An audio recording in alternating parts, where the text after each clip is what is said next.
Namatay ang isang babae matapos siyang pagsasaksakin. Ang suspect ay ang kakilala niyang construction worker na ninakawan umano niya ng cellphone. Yan ang tinutukan ni Victoria Tulad.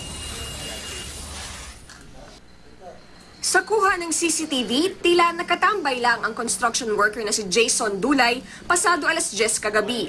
Pero nang dumaan ang babaeng ito, bigla siyang sinabunutan ni Dulay at pilit itinulak papasok sa kanilang barracks. Hindi na nakuna ng CCTV ang nangyari sa loob. Makalipas ang 3 minuto, lumabas si Dulay at agad sumakay ng jeep. Ayon sa katrabaho ng suspect, hindi nila kilala ng personal ang babae. Nakita ko po yung babae nakabulagta na. Nakita ko po si Jason nakatayo po dun sa tapat ng babae. Tinanong ko kung anong ginawa na, sabi na pinatulog nilang daw eh. Sabay po alis.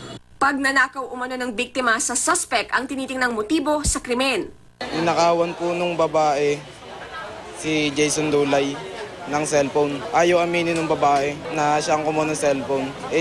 Yung babae lang po yung hinala nila kasi siya lang po yung pumasok dito. Nagtamo ng mga saksak sa mukha at dibdib ang biktima. Pero inaalam pa ng pulisya kung ano ang ginamit ni Dulay sa pamamaslang. Ayon sa ilang residente, kilala umano sa palayaw na jingle ang babae, bagay na kinukumpirma pa ng mga pulis. Reklamong murder ang kahaharapin ng suspect, oras na siya ay masakote ng pulisya.